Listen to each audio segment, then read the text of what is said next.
What is up, Steelers Nation? Thank you so much for jumping on to another episode of All Steelers Talk. I'm Noah Strackbine, joined always by my man in the corner, producer Nick Belsky. Find us on youtube.com/All Steelers Talkers. Subscribe anywhere you get your podcast, the Pittsburgh Steelers. Well, Mike Tomlin talked today, and it turned into you expected fireworks. You expected this to be a big day, to almost a bigger day than you expected. And then on top of that, the news cycle that broke everywhere else over the last 24 hours has just exploded. And today somehow turned out to be a massive day for the Pittsburgh Steelers in terms of headlines, news, and the direction of this football team. So much to dive into, including two Pittsburgh Steelers wide receivers, one of them current, one of them former. The Pittsburgh Steelers, so they have a quarterback on their roster for 2025, even if it was one we weren't expecting. Tomlin reveals their quarterback plans or details how they'll go about them, and definitely drops some hints on who I believe he's leaning towards in 2025. Get excited now.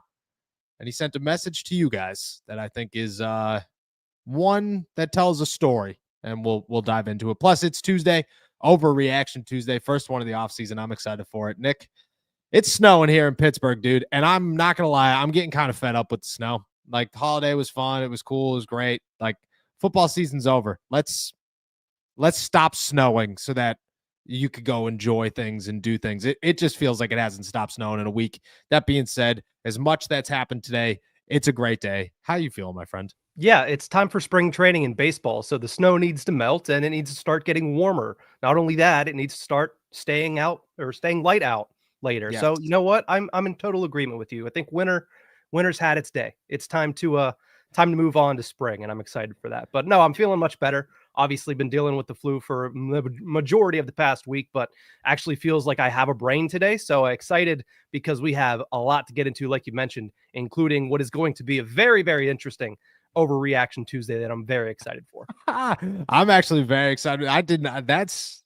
when you're excited for Overreaction Tuesday. I'm excited for Overreaction Tuesday because I have no idea what's coming, and now I can only imagine, and my brain will go throughout the entire show. We do have some news and notes. Let's dive into them before we dive into Mike Tomlin and the things that he talked about today. I'll send it over to you. What do we got? Yeah, let's kick it off with some bad news for those who are fans of Kyle Allen. It looks like the Pittsburgh Steelers, at the very least, have their quarterback 3 set for the 2025 season, signing former Miami Dolphins quarterback Skylar Thompson this afternoon. That's coming after, obviously, Mike Tomlin had plenty of comments saying that he's going to look through every nook and cranny for the quarterback situation for 2025. Well, one of those answers, one of those cards has been unveiled, and it's Skylar Thompson. Yeah. Yeah, it's Skylar Thompson. Look, I'll say this. I don't know if Skylar Thompson is the next Kyle Allen, but man, I hope he is not. I hope he's not. I hope this is not how the Pittsburgh Steelers started their quarterback search and said QB3 Skylar Thompson sounds good, because I get it. QB3s are nothing. I understand that it is the most you don't do anything job in all of sports. But you had somebody in Kyle Allen. I am predicting that Skylar Thompson is here, but I'm also predicting Kyle Allen comes back to the Pittsburgh Steelers in some form or fashion. I wrote here are the 24 free agents for the Pittsburgh Steelers. Here are my predictions on who goes and who stays. And I had Kyle Allen staying. The story doesn't come out until later this week. I had Kyle Allen staying. This happened. I still think I have Kyle Allen staying. I don't think Skylar Thompson moves the needle. I think he's like that 4 that we don't need to go get somebody as an undrafted free agent again because we have Skylar Thompson, and that's totally fine. You could do a lot with Skylar Thompson. I got a lot of texts with laughing emojis when that happened of just like, here it is. Russell Wilson and Skylar Thompson, Pittsburgh Steelers quarterbacks 2025 would be brutal. I mean, look he's started a playoff game. Maybe that's good enough experience, but he's 27 years old, and I would much rather Kyle Allen. I don't think it means he's gone. I think this is just quarterback 4 for right now. Maybe Kyle Allen leaves. Who knows? But I got a hard time thinking the Pittsburgh Steelers are going to go backwards in even QB3 to start this thing off. Yeah, I'm hoping that he likes roller coasters and catching points at OTAs because that's all John Rice Plumlee did in his time in Pittsburgh last year. I think he could be the next John Rice. But if Skylar Thompson means we don't get another John Rice Plumlee, that's a loss. That's a bigger loss than Kyle Allen. That's the biggest news of the day, to be completely honest. Yeah, not lying. Not lying. There was some more news, this time dealing with a former Pittsburgh Steeler, Diontae Johnson, officially cut by the Houston Texans just 2 games into his tenure down in H-Town. This is now the 4th team that has gotten rid of Diontae Johnson in the last calendar year. Yeah, it's I mean, what happened? What happened? What went wrong? I think this is another example. It's a bad day to bring up a good example for Mike Tomlin, right? It's a bad week to try to be on Mike Tomlin's good side and be the guy that's like, well, this is a good example, but this is a prime example of, I mean, the Steelers did it. Nobody else could. The Steelers kept this thing under wraps. Nobody else could.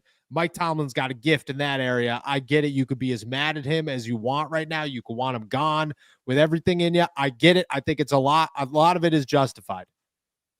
But you got to also acknowledge, man, this dude knows how to control wide receivers. And I could only imagine, we're about to talk about him next, and I got some thoughts on where he goes.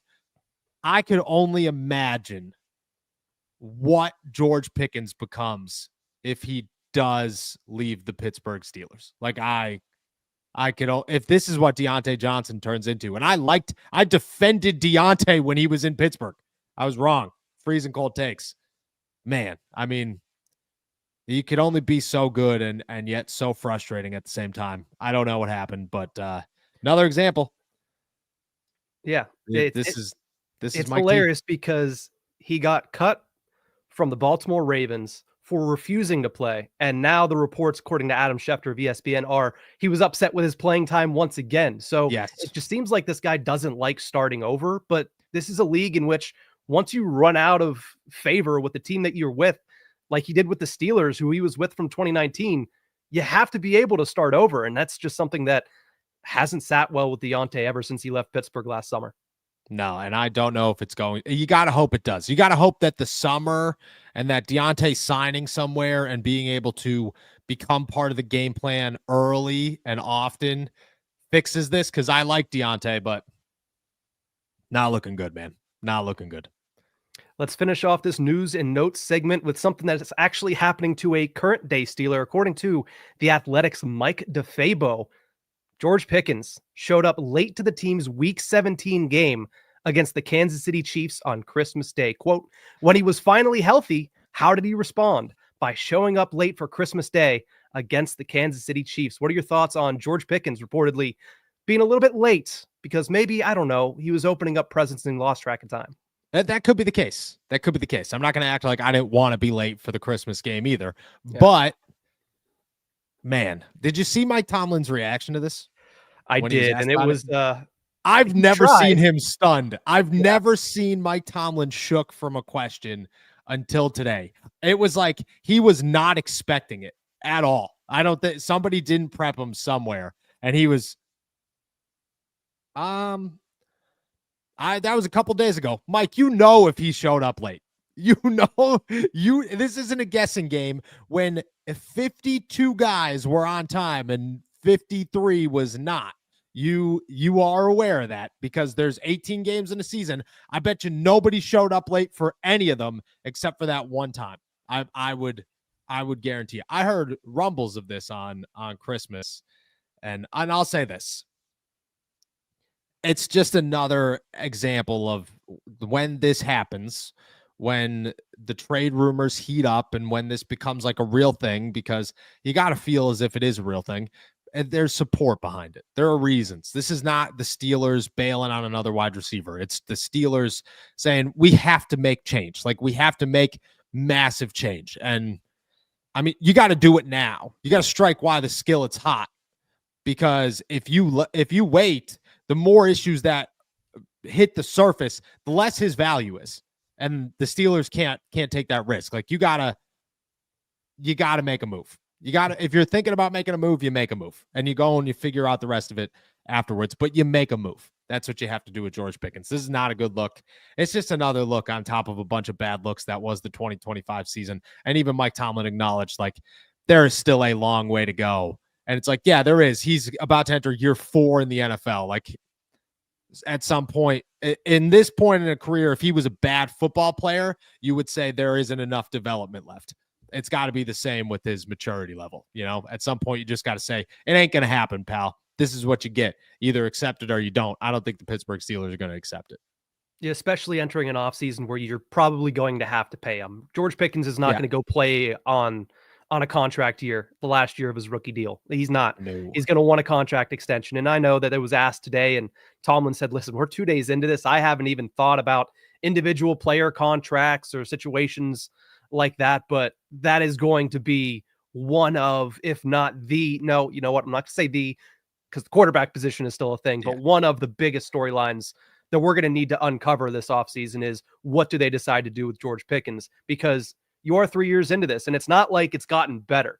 This is late into year 3, and it has happened on multiple occasions throughout all of the years. So it stinks, but sometimes you got to call a spade and say, this is a guy that has character issues. It's not off-field issues because it's not like he's getting into legal trouble. It's just character issues in the locker room that is just kind of preventing him from being seen as one of the top guys that you cannot miss on. And it's weird because he has so much talent, and yet we still have to ask these questions whenever it should just be, hey, give him the $30 million contract because he's that freaking good, because he is.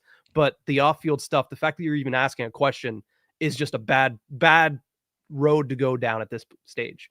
Yeah, it's the beginning of it's the near end of George Pickens. That's what it feels like, at least. We'll see what happens.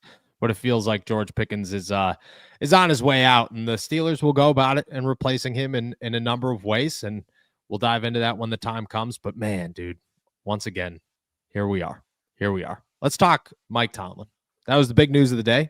It was officially the end of the Pittsburgh Steelers season. This was the last time I will head to the UPMC Rooney Sports Complex until I meet with Art Rooney. Hopefully I'm invited to the Art Rooney press conference. PR team, if you're listening to this, ignore all the bad things. Invite me to the press, to the Art Rooney press.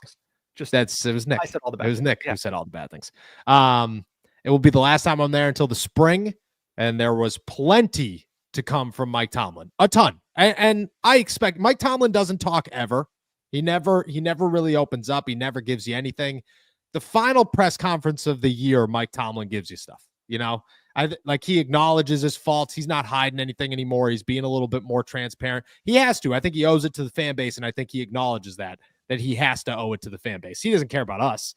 He's not doing anything for us. It is all, hey, there are hundreds of thousands of people who are really pissed off at me, super let down by my actions. How do I go about correcting that and making them comfortable with where I am? Because he understands what's going on. And he dropped two big ones.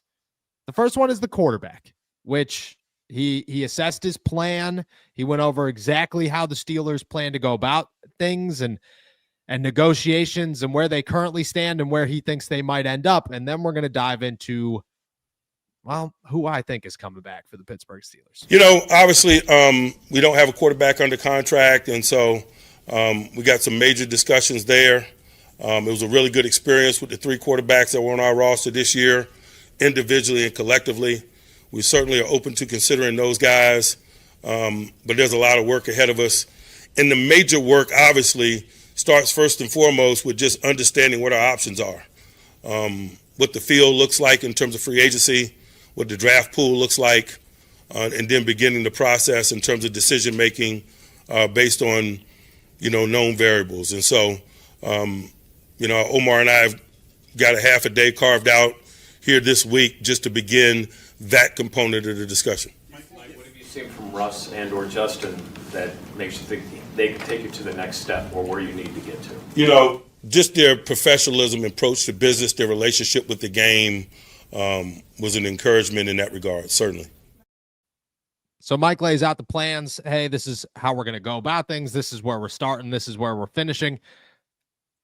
Then he was asked a couple of questions about Justin Fields. He was asked about Russell Wilson, obviously, and said like him and Russ's and Arthur Smith's relationship was pretty good, and Russ did some things that were good, and he also acknowledged like Russ is 36 years old, and that is going to be taken into account of the Steelers' future and where they're looking at a quarterback. He acknowledged that this was one of the most alarming quotes that I think came from the Mike Tomlin press conference. Was he said, or he was asked, hey, it's been 4 or 5 years since you've had a solidified quarterback. And he said, yeah, it's also been 4 or 5 years since we've won a playoff game. Yeah. It kind of feels like Mike Tomlin's drawing a connection here and starting to put the pieces together in his own head that maybe me, you, and hundreds of thousands of other people have recognized for months now, that maybe 36-year-old quarterbacks are not the way of the future. Maybe that's not where the NFL is headed in 2025.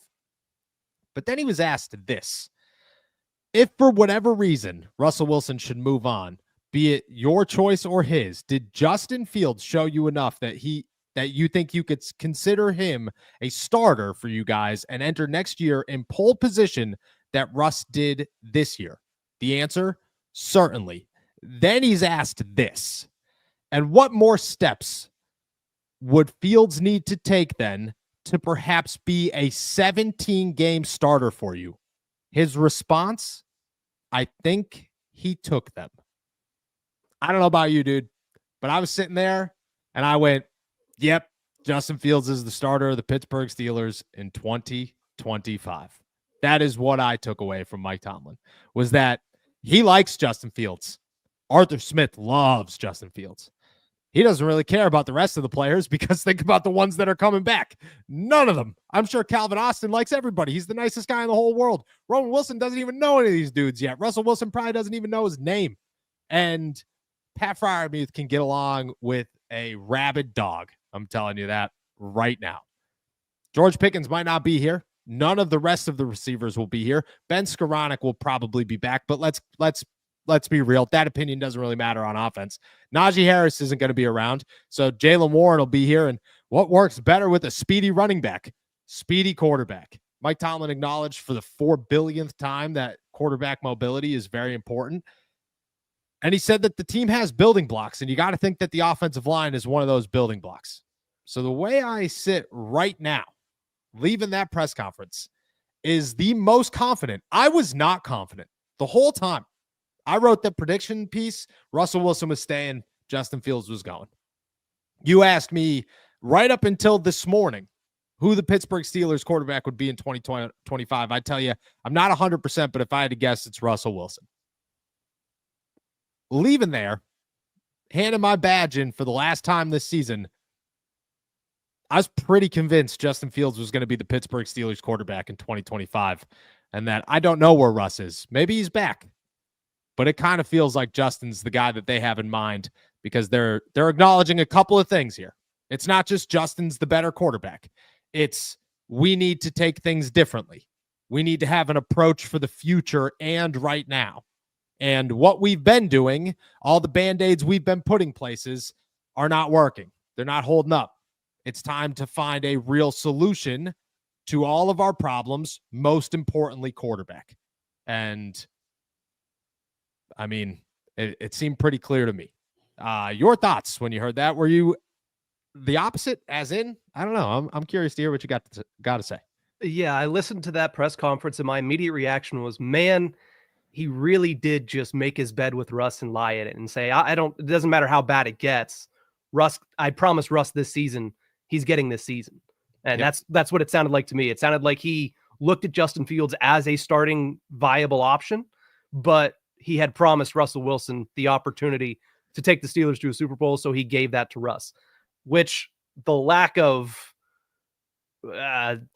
urgency in that plan, if that was the plan, is startling and worrisome. But again, that is speculative, so I'm not going to go deeper into that. As far as next season is concerned, to me it reads, and again, this is just to me it reads that they'd probably like to have both back. They're probably going to prioritize Justin Fields, and they're probably going to give him that pole position that we talked so much about last year. They'd like to have Russell Wilson back, I would imagine. You know, Mike Tomlin has always spoken glowingly about Russell Wilson, but I think it was evident at the end of this season that there was one player that gave you a higher ceiling, and the floors were pretty much equal when it came to both Russell Wilson and Justin Fields. So based on what I've heard and based on what we've seen throughout this season, it feels like they are starting to lean towards Justin Fields. And it feels like that's more of a reality now than it has been for 2025 at all at any point since this entire thing started.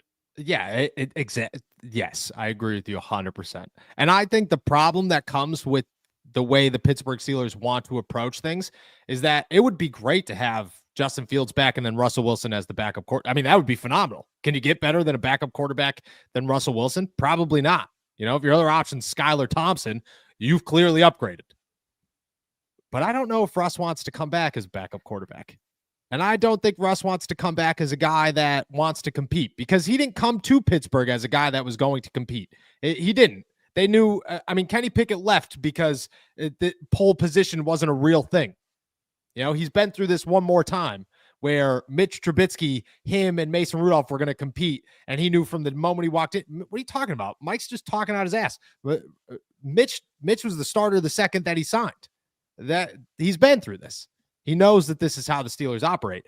I don't think Russ would necessarily want to come back to the Steelers. I also think Russ is going to get a deal big enough to get him out of Pittsburgh if he's not the starter, and he's going to take that deal. There will be teams. I don't know what those teams are, but let's say the Vegas Raiders need a quarterback. They're not going into the season with Aiden O'Connell. They're going to call Russell Wilson and say, dude, we got to try something. Like, we can't just do this again. We just hired a new head coach. We didn't get a quarterback in the draft. We have to try something. We can't go into it with Gardner Minshew again. Maybe the Colts bring him in as competition there for Anthony Richardson. Who knows? Maybe the Cleveland Browns call him and say, we love spending money on quarterbacks. You should come to Cleveland because our quarterback's out for the whole season. I think Russ doesn't want to be a backup. I don't think he would take a backup job in Pittsburgh. And I just think that means it leans heavier towards Justin Fields' side, which I'm all about. Like, we've mentioned this a number of times. We could sit here and debate what will happen. The Pittsburgh Steelers' obvious choice is Justin Fields. It's obvious. It's no longer Russell Wilson. I get it. I get the Russell Wilson thing. I got it. I understood it the entire time. But now it has failed. And you have to look at it like so many things have to change, and you can't get a 36-year-old quarterback, make all this change and say, damn it, it didn't work out. You can't take that risk anymore. This is about different risks. This offseason is about different risks, figuring it out in different ways, hiring different coaches, changing the roster, getting rid of guys that you would sit on normally. That's what's going to come. Russell Wilson's a dude that they would sit on normally. You got to move on from him and say, we have a 26-year-old or 25. Justin Fields is only 25 years old. And you could look at it and say, we can let him walk, or we might as well take a shot on him. And I mean, if Russell Wilson was worth not taking a shot on Justin Fields, it would be clear as day. And it's not. Because of that, you have to go with the 25-year-old who was an 11th pick in the draft, who the 33rd team like a week ago put out a list of I think it was the 33rd team, might have been Bleacher Report, one of the two, put out a list of like the best prospects over the last 6 or 7 years or something. Justin Fields was number 3. That's how much talent this dude brought into the NFL. Like, maybe he doesn't reach it, but what is the alternative isn't good enough to avoid it. So in my eyes, Justin Fields is a starting quarterback to Pittsburgh Steelers in 2025. That's my expectation right now. It could change a million times. Mike Tomlin, he definitely didn't show his hand as much as he did with George Pickens definitely being late to that game, but it was a pretty close second that he has a favorite for the quarterback spot. Let's just say this. What was the story revolving around Justin Fields last year whenever it was known that the Bears were going to draft Caleb Williams and they were looking for a fresh start for Justin? Why was Pittsburgh always considered the best destination? Because everyone said he needs to sit behind a veteran for a year, learn a little bit, get better at processing the field, and then get an opportunity. Not only did he do that, but he got an opportunity to start and already showed that improvement and then learned from a veteran. So I'm not sure why anything has changed considering that the feelings on Justin Fields. He had that opportunity to sit back and sit behind a veteran. He already showed some improvement. Now he deserves a full season to show if he's improved. And I think that is, like you mentioned, I'm in full agreement. That is the direction the Steelers should be heading in. And I'm not sure why there's any discussion or discourse to the otherwise. No, and as we have sat here time and time again, how many conversations have we had? Thousands, probably. Yeah. Talking about something and going, well, the Steelers won't do that. This feels like the Steelers might do it. Like they might be on the same page as me, you, and hundreds of others who are sitting around saying, Fields, pal. Justin Fields makes sense. And for the first time, it kind of feels like they're like, Justin Fields makes sense. And you're like, what? Did you just watch SportsCenter for 10 minutes or something? Like, where'd you come up with that one? Like, that's where it feels like. We'll see what happens. It's early, but man, there's a sense, and it's definitely a different sense than it was 5.5 hours ago in the city of Pittsburgh. On the other side of this, the other big Tomlin thing that came out of today was he was asked, and you got a shout out to the reporter who hammered him with these questions. And I gave her props afterwards. She was hammering Tomlin with these questions. He sent a message to the fans, and to be honest, I got some good thoughts on this one afterwards. I have no response to that. I understand the nature of what it is that we do, the attention and criticism that comes with it. As a matter of fact, I embrace it, to be quite honest with you. I enjoy the urgency that comes with what I do and what we do. I don't make excuses for failure. I own it. But I also feel like I'm capable. And so as long as I'm afforded an opportunity to do that, I will continue. But I certainly understand their frustrations, and probably more importantly than that, I share it because that's how I'm wired. And so I'm not a big-time comfort seeker, and particularly in circumstances such as this, I don't view myself as a comfort provider because there's, words are hollow, to be quite honest with you. It's about what we do and less about what we say. And so I've learned to say very little when things are going good, and I've learned to say less when they aren't.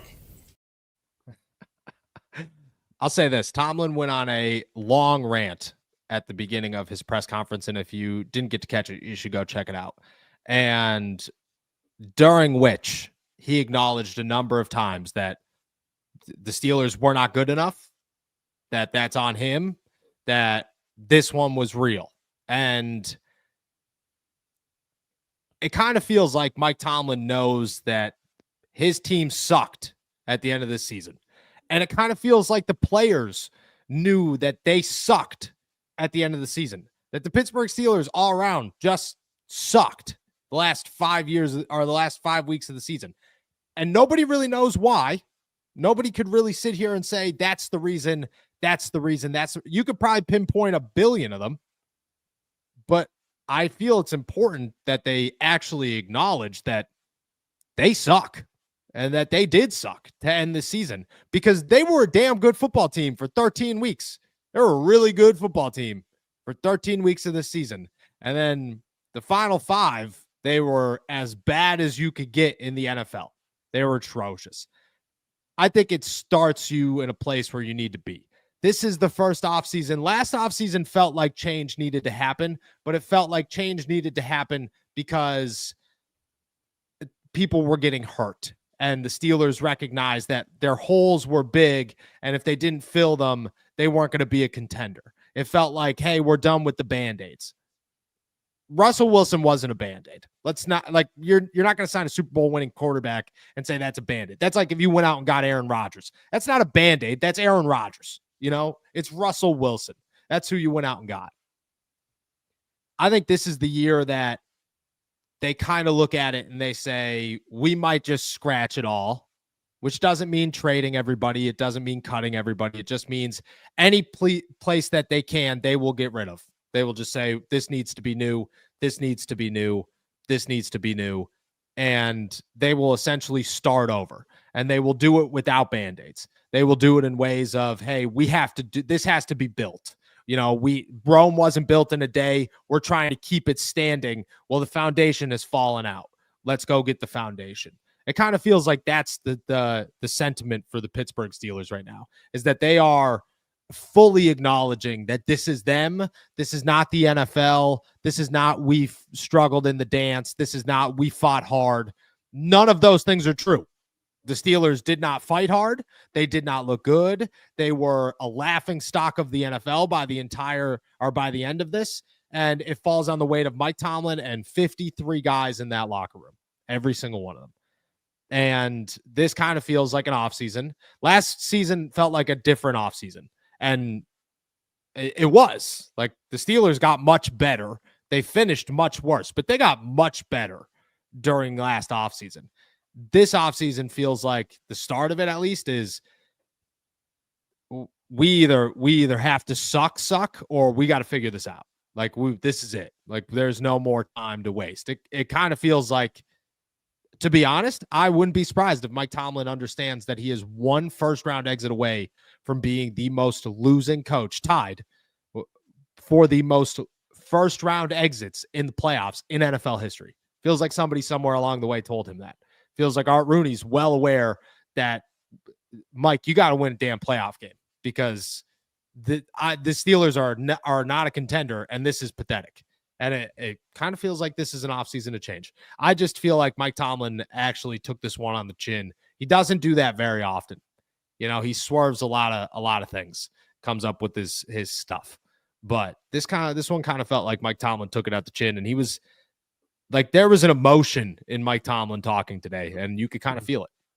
Does it feel like that reality check to Tomlin is more in part due to the fact that they not only lost in the first round again, not only lost in a very similar fashion, but lost to the Baltimore Ravens, a team that Tomlin and really everybody in Pittsburgh kind of prides himself on? No matter where either team is, these games are always close. And yet the Steelers went in and got boat raced in every facet of the game. Do you think that, matched with the fact that obviously it's however many years in a row, 5 straight playoff losses and all of them in the same way, but the fact that, hey, it's the Baltimore Ravens, a team that you know intimately, that's the second most matchups head coach to head coach between him and Harbaugh in NFL history, to go in there and get embarrassed by that team specifically, do you think that has anything to do with it, whereas it was more of a wake-up call to Tomlin in that instance? I think the way it happened. I think the way that you got boat raced by the Ravens, because I think it made everything very apparent that the Steelers are very far behind the Ravens. And that's their first competition to get into the playoffs. Like, that's step one. You have to be able to outlast the Baltimore Ravens to have a shot at a Super Bowl. And the Steelers can't do that. So I think, yes, to a degree, who they lost to opened some eyes of, we are pretty behind the 8 ball when it comes to Baltimore. And that's concerning. I also think that the way they lost is, like, you can't go to that Baltimore game and pick out good things. George Pickens, 2 catches. Those are the good things. Besides that, there is nothing. And I think that also stands out. Like, that film review had to be brutal. It had to be sitting there of just like, we sucked all over the place. Nobody didn't suck. And I think that played a role into it too. I just think it was a wake-up call. I view it as a wake-up call that the Pittsburgh Steelers, whether it's Art Rooney, whether it's Mike Tomlin, whether it's Omar, whether it's whoever, realize they are nowhere near a Super Bowl. And it used to be like, hey, we're a couple pieces away. You know, now it's Steelers aren't a contender. You know, they ain't winning a Super Bowl. That ain't happening. And we'll see what does change, but it kind of feels like it was this one was a different awakening than years past. Mm-hmm. Well, you'd have to hope so, because again, Mike Tomlin said this today. He said, we're not doing the same things and expecting different results. They are just getting the same results and not making any massive changes that we can see from the outside looking in. So it feels like they need to make some changes, some very, very startling changes. And if not, I'm not sure why many people in this fan base are going to believe that it's going to be any different than 9-8, 10-7, and then a matchup in which you're going to walk in a touchdown plus underdog and probably end up not being able to cover it.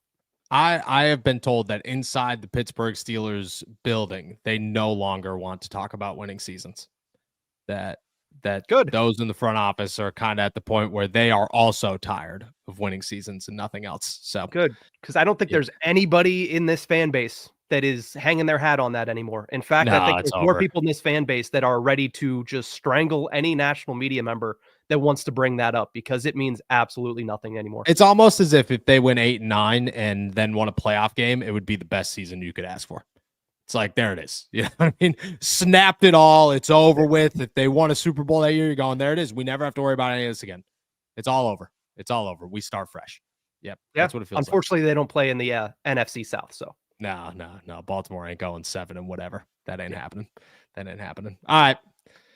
We're going to finish off our agenda today on a Tuesday. This is going to be another long podcast, huh? This is the off season. This is where we're at. This is locker clean out. Mike Tomlin's final presser. This is a big 2 days. This is a big 2 days. And I'm excited about it. I'm excited for this one. We're diving into off-season edition. First one here. First off-season overreaction of 2025. Let's get it. It's a fine line between, drinking wine and squashing grapes, as we say in this business. And sometimes it's very subtle. All right, Nick. Hit me with them. yeah, let's kick it off with this one. The Steelers should move on from Minkah Fitzpatrick this offseason because $22 million is too much for a deterrent that is suddenly getting targeted a lot. Yeah, that is not an overreaction. It's not. It's just plain and simple. If the Pittsburgh Steelers moved on from Minkah Fitzpatrick, we might have hit the crossroads where production and value no longer meet, and trading him in might get you a better outcome. And I think that that's where the Steelers stand. Will they? I don't expect them to. I think that's pretty far down on the list of possibilities for the Pittsburgh Steelers this offseason. Should they?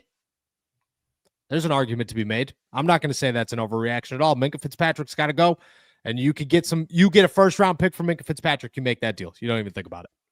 When your $160 million defense looks as bad as it did there, and Minkah's 22 of that next year, and he played better than people are giving him credit for because he was a deterrent for most of the season. He did make a lot of touchdown-saving tackles. That's just not enough for that much money, especially when you could invest that in the offensive side of the football, which desperately needs it, especially when you could potentially go out there and get somebody else for cheaper, like you did in Deshaun Elliott, who came in and was immediately a massive, massive piece. We were talking about him as the number 3 piece on the Steelers defense all season long. And that was what? He's the 7th, 8th highest paid guy on the unit. So sometimes you need better value. And I think that's just where you're at. Like you mentioned, the value is not reaching the play at this point with Minkah Fitzpatrick. Yeah, I think you could get a lot from Minkah Fitzpatrick this offseason. Will they? Probably not. But somebody calls, you got to listen. You got to listen. Not an overreaction. Let's go over to the next one here. Offensive side of the football. Pat Freiermuth's struggles late in this season are a major red flag for this offense moving forward. No, I don't say that's. I would say that's an overreaction. I would say that's I think Pat Freiermuth in an offense that is driven towards him works very well. And yeah, like I get it. He had a drop against Cincinnati, a big one. That was huge. But I look at Pat the same way I look at everybody and say, yeah, Pat didn't play well at the end of the season, but neither did George Pickens. You're not talking about him not being a wide receiver 1. Like, you're talking about a potential trade because of the contract situation. But if there was no contract situation, George Pickens wouldn't be a worry on anybody's mind this offseason. It'd be, how good could George be next year? I think Pat's the same boat. Like, when everybody except for Cam Hayward looked bad, you can't pick one guy out and say you are a red flag. No, I would say Pat's going to be fine. Acknowledge the struggles at the end of there, especially the last 3 games. Definitely. Worried about it? No. I'm going to say that's an overreaction. Yeah, he just signed a pretty big contract. So it's something I'm going to be keeping my eyes on because when the road got narrow, when the games got big, he had that fumble against the Chiefs late that kind of pushed it out of reach. He had that drop in that pivotal moment, even though he had a phenomenal game that would have put him over 100 yards on the game against Cincinnati. And then he had that drop early in the Ravens game. It just felt like in these big moments, when the offense is finally starting to get geared towards you, you have to make the plays in those moments. So again, I'm willing to give him a second shot because I think he had overall a pretty good year. and I think he could build in this offense if Arthur Smith sticks around.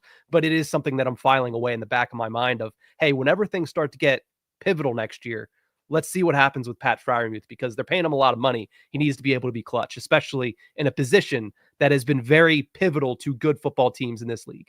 I agree. But if the Pittsburgh Steelers offense is living and dying off of a tight end that catches 3 passes a game, well, they're in trouble. You're hoping he catches more, but let's move on to the next one here. The Steelers need another veteran starting offensive lineman besides Isaac Seumalo on next year's offensive line. I would say that's also an overreaction, but I'll give you an asterisk with it.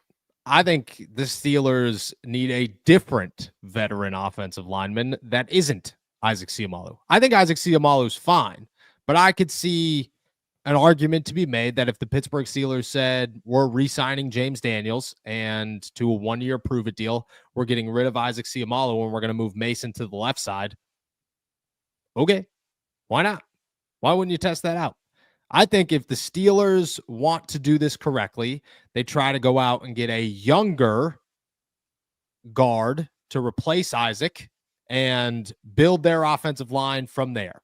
They have their veteran in whoever that is, Broderick and Troy, and Mason McCormick and Zach Frazier. And I think that works out way better long-term, because right now the Steelers have a billion needs, and they're going to have to use draft picks on draft picks to get those needs over the next couple of years. And they will have another quarterback need a couple of years from now, unless they go get Jalen Milroe or someone.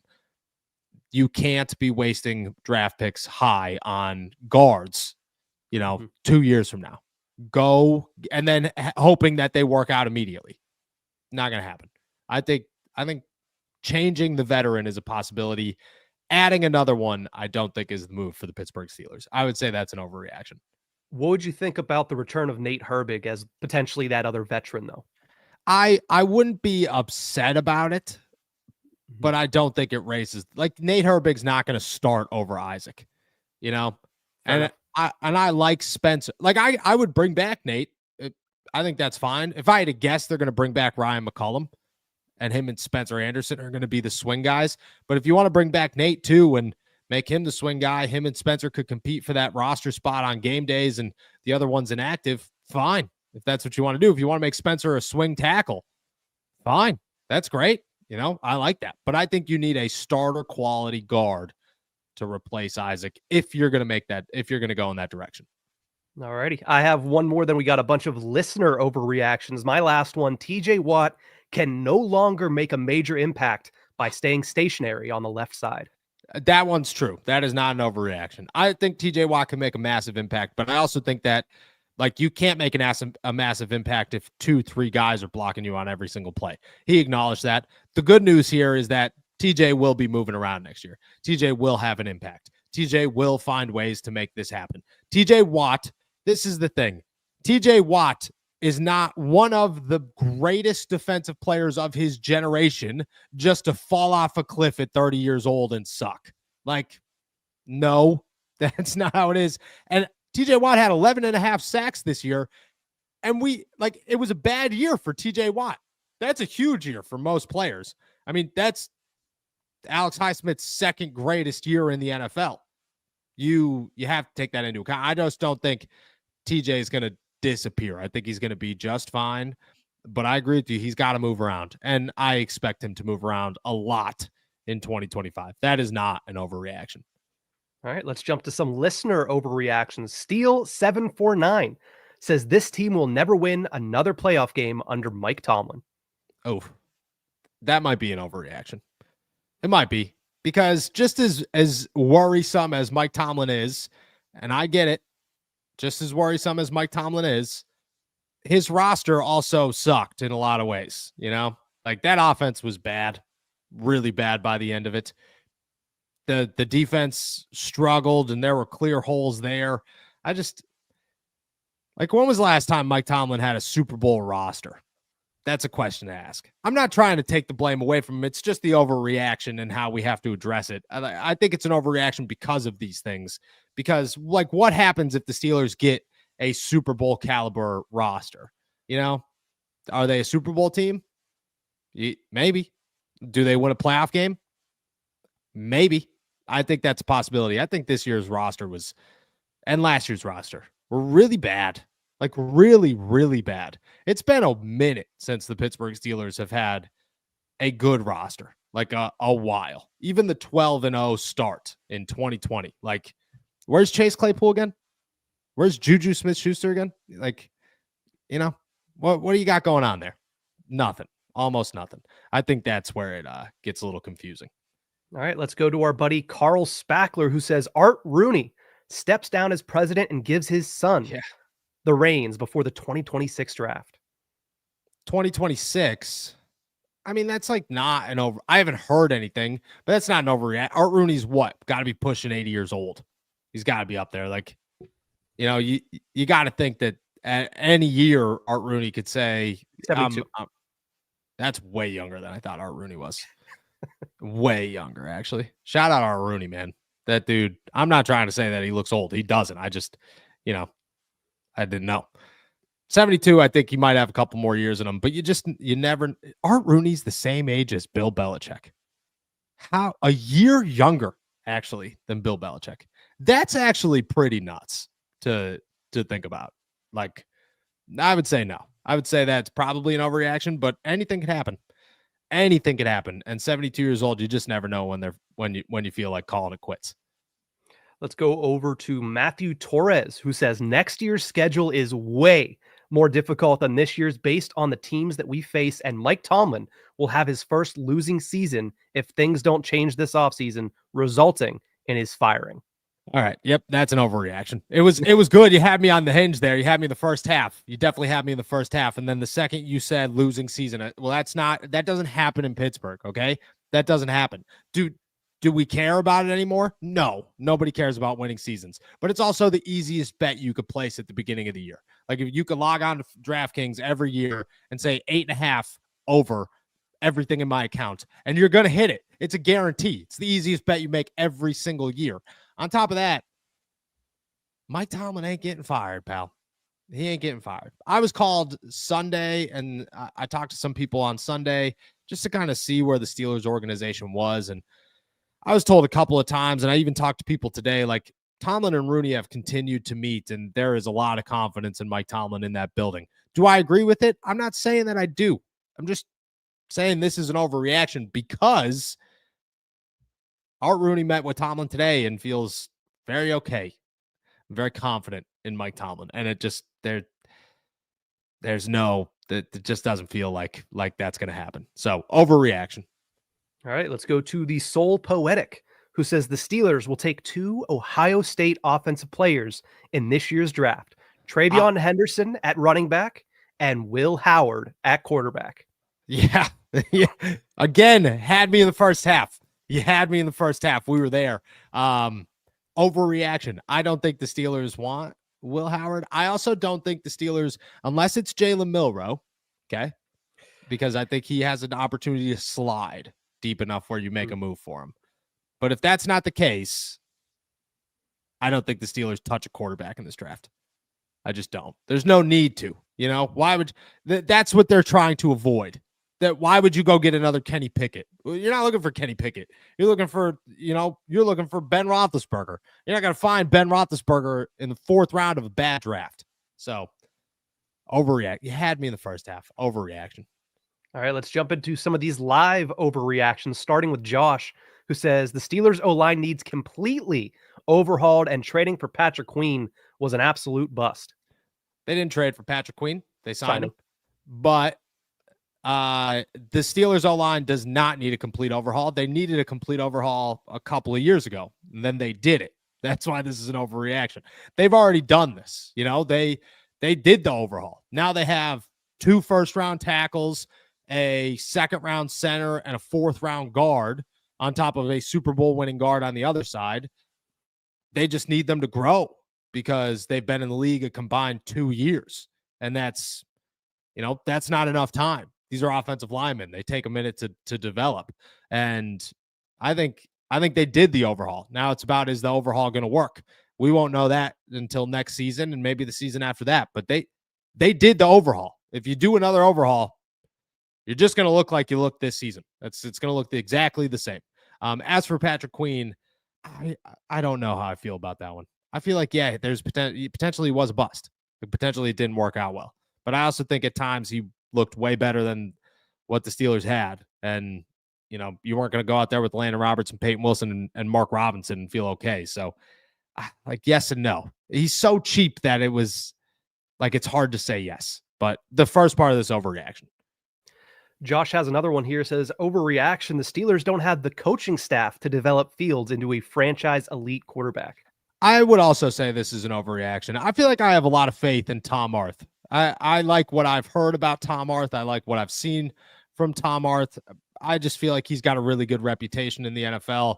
And if he could do it, like, I'm going to put faith in him potentially being able to do it. On top of that, you got to remember, like, I get it. Arthur Smith struggled this season. Arthur Smith has developed a quarterback before. Like, he made Ryan Tannehill still relevant in the NFL when Ryan Tannehill was not relevant in the NFL. I get it. He didn't do it in Atlanta, but, like, was Desmond Ridder and Tyler Heineke supposed to be the answer there? Neither of those guys did anything since and won't do anything ever again. So I think that Tom Arth gives me faith. That's why this is an overreaction. If it was just Tomlin, I agree with you, but I would say this is an overreaction. Let's go over to David, who says hire Hines Ward for wide receiver coach and James Harrison as defensive assistant in some capacity. Bring back those hard dudes and let them mold the mindset of our young guys. Yeah, Hines, as a wide receiver coach, I wouldn't be totally against. James, I would be all for. James Harrison has asked to coach for the Pittsburgh Steelers. He's reached out. He's given feelers. Why would you not bring him back? Like, Vince Williams is here. Brian Shazier is here. Give James Harrison an opportunity to do the same thing. I think it works out. This isn't an overreaction. I like both of these guys, and I think they'd be good coaches in small capacities. Hines Ward has done it. He's got a resume. I don't know if it works in the NFL, and I like Zach Azzani. I think what Zach Azzani did with Calvin Austin this season is very impressive. And, we'll see what happens next year, but he's got a good track record too. I still think this isn't an overreaction. Zach Azzani's time in Pittsburgh is going to be defined by what Roman Wilson does next year and what their rookie wide receiver that I believe they're going to draft ends up doing in his rookie season. Yes, 100%. And I mean, his track record is Garrett Wilson, Cortland Sutton. Like, he's got names. He's done it. Let's go over to Isaac and finish off Overreaction Tuesday with this. Getting rid of Russ means that Arthur Smith should be gone, and we should hire Eric Bieniemy to restart the defense with him and Fields. Okay, look it. I like Eric Bieniemy. I do. But there's got to be a reason that Eric Bieniemy is not welcomed anywhere else in the NFL except for Kansas City. There has to be. I'm not saying I know what the reason is. I'm just saying, like, it's strange, right? It's strange that he has just been exiled from any team outside of Kansas City, that nobody wants to touch him, that he spent a year in Washington and it didn't work out. Like, right? Like, it just feels like they know something we don't. He interviewed for head coaching jobs 1 year, didn't get any, was never offered a head coaching job or an interview ever again. It's just strange. So I would say this is an overreaction. I think you give Arthur Smith time with Justin Fields. I liked what Arthur Smith did when Justin Fields was the starting quarterback. I thought the adjustments were way better. I thought his ability to utilize different plays were way better. I just felt like the offense was way more open. And with Russ, it just completely became one-dimensional, and it didn't work. So I would say this is an overreaction, kind of for both parts. Bieniemy, there's got to be something there, man. There's got to be something with Bieniemy. I'll tell you one thing that would be really interesting. The way that he coaches is aggressive. Him and George Pickens on a practice field would not work. It would not. I mean, either that, it would either work extremely well because it would force George Pickens to be put in his place, or it's just going to blow up and go absolutely awful. Yeah. Either way, I would be in that hypothetical, I should say. Yeah, in the hypothetical. And I'd be there to watch. I would never miss. I'd be freezing cold, just being like, all right, practice time, we're watching. Just standing next to the wide receivers the whole time. Yeah. He holds his guys accountable. That is 100% true. Definitely for sure. But that's a wrap for Overreaction Tuesday in the off season this week. First off season Overreaction Tuesday. All right. We're going to take a quick break an hour into this podcast and dive into all of your questions to end the show the same way we do every single day. But first, we got a word from our boys over at Odds Jam. Look at these results. People are making free money betting on sports, making thousands every month. The secret? They're using Odds Jam. Odds Jam isn't just another betting app. It's turning the entire system in your favor. Odds Jam uses a strategy called arbitrage, finding odds differences across sportsbooks. Bet both sides, and no matter the outcome, you will profit. Here's an example. You put $500 on Boise State to win on FanDuel and $335 on their opponent San Francisco on DraftKings. You're guaranteed to make $50 win or lose. With the Odds Jam mobile app, you get real-time alerts on these opportunities every day. People are making thousands monthly. To get you started, use our code ALLSteelersTalk for 35% off and a 7-day free trial. I guarantee you'll profit during that trial, and if you don't, cancel with one click, no questions asked. Don't leave money on the table. Go to oddsjam.com, use our code ALLSteelersTalk, and start making money the smart way. Shout out to our boys over at Odds Jam. All right, let's dive into it. We're going to finish off the show the same way we do every single day. We're going to answer your questions, so make sure you toss them in the chat. We'll get to as many of them as we can. Nick, what do we got? Yeah, let's kick it off with a question from yesterday because it was thrown in there after we had jumped off. Autumn says, Arch Manning for future QB in 2026, re-sign Justin Fields in the meantime. Yeah, I mean, how do you hate that idea? You can't hate that idea. You would love that idea. That idea would be awesome. I mean, you call Peyton Manning immediately and say, you want to be an offensive coordinator? Like, you trying to be an OC of the Pittsburgh Steelers? I don't know if it works, but why not give him a try? That's a fantastic idea. Will it happen?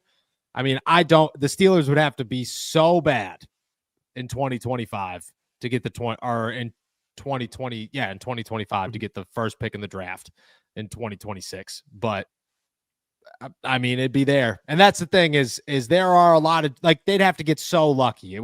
So many things would have to go in their favor, because if the team that has the first pick needs a quarterback, you could offer them 30 picks. They're not moving. They are taking Archie Manning. So it's unlikely, but I love the idea. Imagine the gold jackets up in the suite level with Eli Manning, Peyton Manning, and JJ Watt just sitting there chilling, eating Sarah's candies, waving terrible towels. That'd be great. It'd be a good time.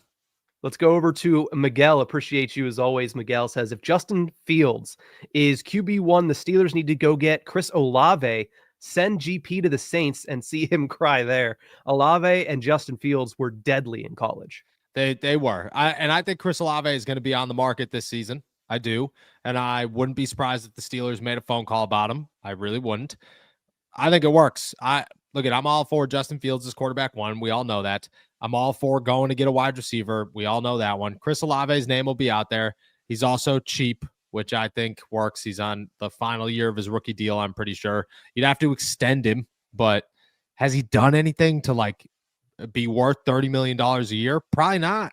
Go pick up his fifth-year option and get another year on him, and then see what happens. If you want to franchise tag him or if you want to sign him after that, great. But if not, cool. I like Chris Olave. I don't think he'd be overly expensive, and I wouldn't be too upset about that move.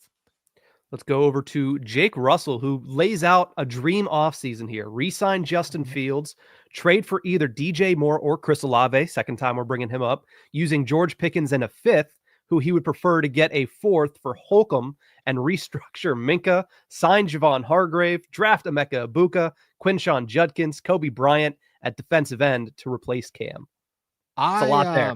That is a lot going on there. That is a lot. All right, so re-sign Justin Fields. I like it. I'm all on board for that one.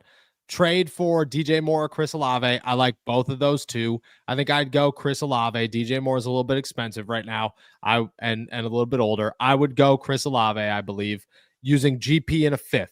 I think you could get him for GP in a nothing. I think you might be able to get him for GP and they give you a fifth. I think that's a possibility there. Cole Holcomb for a fourth. I don't know who's taking Cole Holcomb these days. I don't think that's a possibility. So that one might scratch this idea, but that's all right. It's a fourth round pick. Restructure Minka.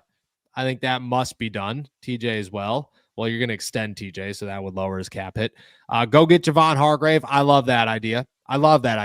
But he's 33 years old or 32 years old. You could get him for cheap. Go get him.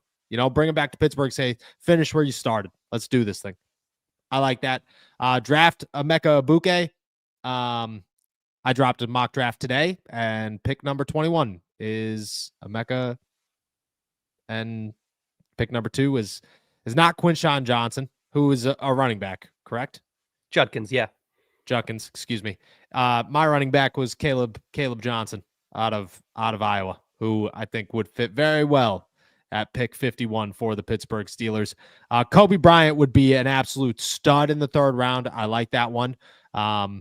And then a defensive end to replace Cam. I mean, Cam Hayward was your best player outside of Chris Boswell this season, so you let him rock. But I do think you have to get some depth pieces, and bringing somebody else in to work behind them is a must this season for sure. Let's skip down to Eddie the Great. Appreciate you always, Eddie. Says, Fields is the bridge, but please do not draft Quinn Ewers. He's at the end of his career, Ben. Zero mobility. We need a quarterback that can extend plays and help out the young offensive line. Yeah, I'm telling you, I don't feel like the Pittsburgh Steelers are going to draft a quarterback this year. I don't. Unless somebody falls in their lap at the end of the 1st round or gets close enough where they can make a move. I don't feel like the Pittsburgh Steelers are going to draft a quarterback. I just feel like this draft is so weak at the position. It doesn't make sense for them to, and they have a sense of urgency and an understanding. Like they're battle tested at this point. They've tried it all. They've done it. They've drafted the bad quarterback. Didn't work out. They signed the bad quarterback. Didn't work out. They signed the old quarterback. It didn't work out. Like they've done it all. They know what's happening right now. I think at this point they're going to be more cautious. Their next pick's going to be a good one. I don't think Quinn Ewers doesn't strike me as a guy that the Steelers would be interested in, and I don't think they're going to draft a quarterback at all. Let's go to Latrell, who says Packers corner Alexander doesn't feel like he's going back to the Packers. What are the odds the Steelers look for him as a free agent to help the secondary? I mean, Jair Alexander would be awesome. That would be such a great. That dude is a stud. Obviously, there's some like locker room issues once in a while. He's gotten in trouble, I believe, within the building within the last 2 years.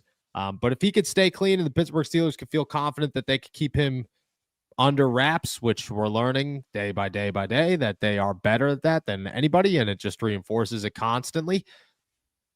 Why not?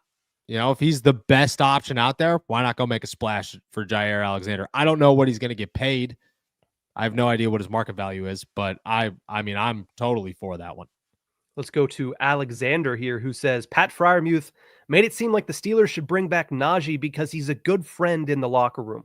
Do these players have the right mindset to win a championship? Yeah. I don't think I would connect the two in a negative light there. I would say Pat Freiermuth looked at Najee Harris like Najee's a leader. Najee's a guy that gets along with everybody. Najee's a guy that you can talk to. Najee's a guy that's very smart and understands. Najee works hard. Najee works his butt off. Let's not act like he doesn't. Like Najee's not. He might pay a little bit too much attention to the media, but he works his butt off, man. And he's a good leader in that locker room at times, in certain circumstances. So I think that's where he was going with this. I think the players, I think a lot of them have a mindset to win a championship. I just don't think they play like they could. And I think the holes, I think the mistakes, I think where things go wrong show themselves so heavily on this team, because when they're good, they're really good. But when they're bad, it's like, what just happened? And it's like, maybe you outkicked your coverage the first time, and when it starts to come back, you just got a little bit too excited. That and Pat is one of the best PR voices of that locker room. I wouldn't expect him to say anything less than, hey, I'd love to have this guy back. I don't think he's ever going to go out there and put an indictment on a teammate, because that's not what Pat Freiermuth is going to do, especially in a media scrum setting. No, never. And also him and Najee Najee got sick from his girlfriend's like pumpkin pie or something. Yeah. They're clearly friends. Let's go over to Steven, who says, who do you think stays in the running back room as well as the wide receiver room? The running back room, short and simple, Jaylen Warren. He is my only running back that I believe the Pittsburgh Steelers will bring back. I think Cordero is going to be gone. I think Najee's going to be gone.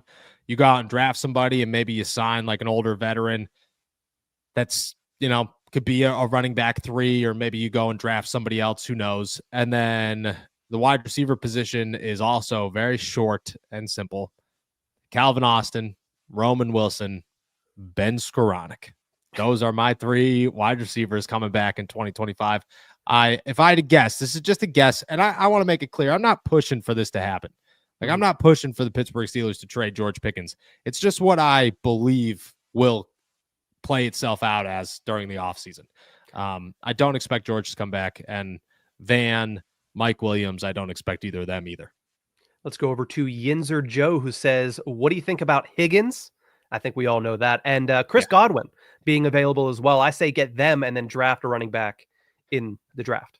I like the idea of signing wide receivers in free agency and then drafting a running back. I also like the idea of splitting it up a little bit, go wide receiver in free agency and wide receiver in the draft. I think T. Higgins and Chris Godwin might get a little pricey. Like, if you're spending $27 million on T. Higgins, and then $32 million on Chris Godwin, because that's what he's going to be worth, I mean, that is a lot of money. That's too much money on one position, especially when you need so many other positions this offseason. So I don't think you get both of them. I could see one of them for sure. The Steelers love both of these guys, but they have loved Chris Godwin. Mike Tomlin's been a fan of Chris Godwin since he came out of college. So that one wouldn't surprise me. T. Higgins too, but he never had a shot at him. I could see, if I had to guess, T. Higgins comes to Pittsburgh, they draft somebody and then they use another high draft pick.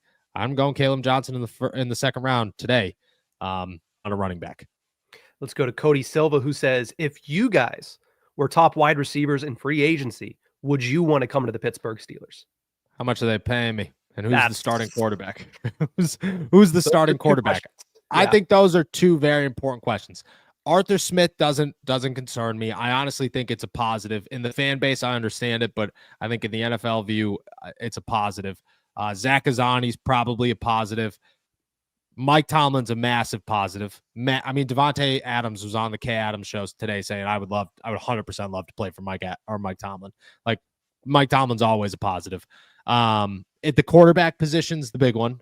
What's your quarterback? But I think if you sign Justin Fields, that's a positive. Like, I think people would look at it and say, I like Justin. Justin's very well respected across the league as a guy with a lot of upside. I would say if they do the right things quarterback wise, it works out. All right, let's go over to Loswald, who wants to know, Noah, when does Omar Khan speak to the media? He's the only guy I really want to listen to until the regular season. Yeah, he will talk probably next week, I believe. He talks one more time before the end of the season, and then we'll talk to him again during the NFL Combine, which is the end of February. So it'll probably be next week, and then February at the Combine will be the 2 times we listen to him. Andy Weidel as well. Yeah. Next question here. Do you believe if Fields was at quarterback, we could have run the same type of scheme that Baltimore did and made it work and go toe-to-toe with them even better than they did in the playoffs? No, I don't. I think the Steelers' issues ran way deeper than quarterback. I just don't. I don't think the offensive line was good by the end of the season, and I think that's just because they played at some point. Everybody hit the rookie wall, and you were dealing with issues. I don't think the offensive line was very good by the end of the season. The wide receiver game was terrible by the end of the season. I feel like the play calling was not the greatest, and maybe you could have adjusted that with Fields. I get that. I think the defensive side of the ball was, extremely disappointing. I don't want to say bad, extremely disappointing. I just feel like the issues ran way deeper than just the quarterback position. Now, that being said, the quarterback is the most important position on the field, so things could change, but I don't think it would have made a difference. I still think they would have lost.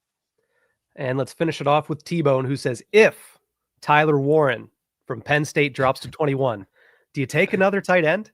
No. I love Tyler Warren. I think he's a stud. He's great to watch. I don't really know I don't know if 3 tight ends is the way to go in Pittsburgh and say, hey, we're going to do all these things. Plus, I kind of look Tyler Warren as like high end. He's phenomenal. He's Brock Bowers. He's awesome. Low end, he's Taysom Hill, and you can take Taysom Hill at 21. I just don't know if I would. We gotta go through the process. I gotta sit down and, I watched Tyler Warren as a dude who was a stud at Penn State. I gotta watch Tyler Warren as a potential NFL draft pick. Those are 2 totally different human beings. So, but if I had to guess, no. Got to get eyes on him in Indy. Yeah. Oh, I will 100% be talking to Tyler Warren at Indy. 100. And I'm gonna try my hardest to get some one-on-ones with Tyler Warren at Indy. So we'll see what happens. That's a wrap for today then. Awesome. With that said, guys, we are heading out of here. Thank you so much for jumping on to another episode of All Steelers Talk. Make sure to subscribe to us on YouTube, youtube.com/All Steelers Talk. Check us out anywhere you get your podcast. And as always, find all of our work at si.com/NFL/Steelers. We will be back tomorrow. Enjoy another beautiful day in the Berg. Peace.